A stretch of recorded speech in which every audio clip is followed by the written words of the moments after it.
Welcome back. Haven't done a video blog since the beginning of the pandemic, so thought it might be fun to pick it back up and see what lessons I might have learned and what we all might have learned together. I think the biggest issue for me is, have we really learned our lesson? Have I learned my lessons? Have we begun to care about each other more or care about each other less? Seems like there's some pretty major divisions, and I think humans are basically good. Call me a cockeyed optimist, but I do believe we were designed to be for each other, not against each other. But I think what's been happening, especially in terms of individual decisions, is that we're kind of leaning on other people and other things, other philosophies, other medias, whatever, instead of looking to our own inner guidance.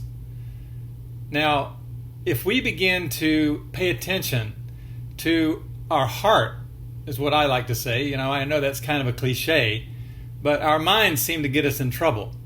But if we really learn to listen to our hearts, we begin to notice that there's some things that are just beyond philosophy, beyond religion, beyond politics. And that's basically our primal humanity. No matter what we believe, what you believe as a conditioned response or a conditioned educational tenet, there's something that we all have in common, and that's that we are all really here to learn something. And it's kind of hard to learn something if we're thinking that we've already learned it all. We already know it all. I don't claim to know it all. I've been learning things in the last 2 years that really rock my world. And that's kind of the name of this new video blog is Rock Your World. That's RockUr World. And it's really mostly about me trying to figure out my particular place in the world. And maybe if I can bring some of my insights into your insights and we can begin to have a rapport instead of just bouncing back and forth a bunch of, memes. It's like we become a society of memes and imitating. And I think what's really going on is that we are afraid. We're afraid to really look at what's going on in our hearts because we've been taught that everything has to be figured out.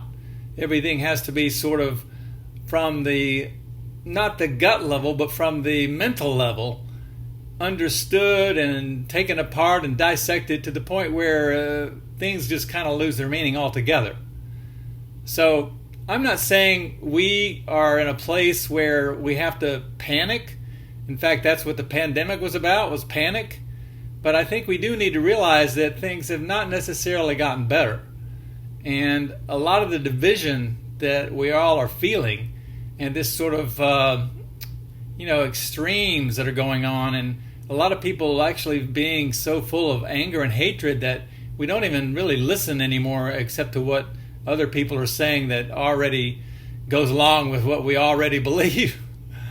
So I'm just saying we need to be open-minded and open-hearted.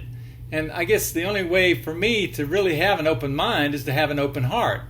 And it's not easy because it means going back and looking at some of the trauma that many of us experienced growing up.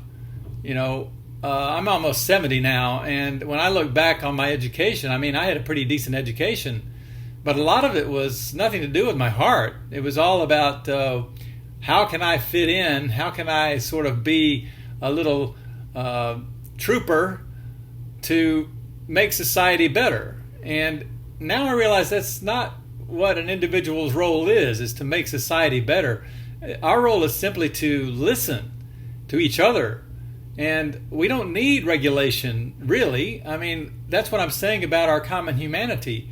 We as humans, we're absolutely brilliant. I was on a flight the other day looking down from the plane and thinking, what an incredible race that's built this entire infrastructure around the world, all of these incredible buildings and bridges and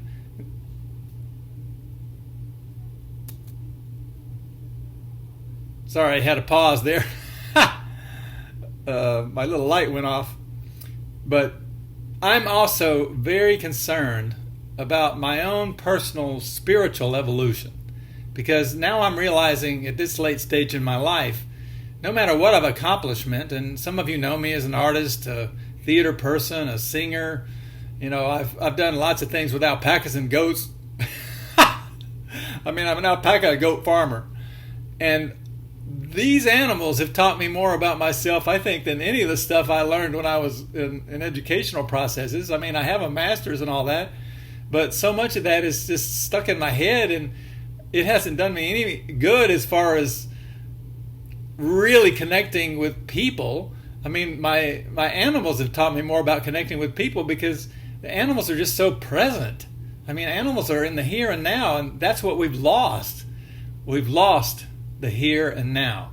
We've lost being able to just enjoy our hearts, and our present position in life is not based on what we've accomplished, but on how we feel about ourselves. If you don't feel good about yourself, and I mean, we can make moods about feeling good about ourselves. I mean, we got all kinds of different distractions. We become a society that's sort of addicted to entertainment when you get right down to it. And I'm an entertainer, so I'm being realistic about this. What has it really gotten me? Unless it's really affecting other people's hearts and affecting other people's wanting to soften up and connect with each other.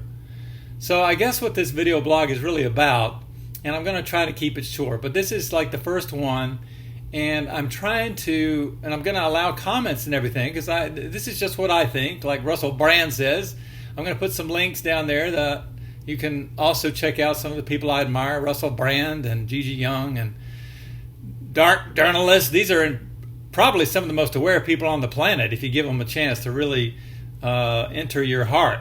So that's what I'm going to do. I'm going to follow in that kind of footstep, and I'm going to look for your feedback, and I hope we can discuss some things that are really meaningful and that can really help us all move along to a greater heart connection.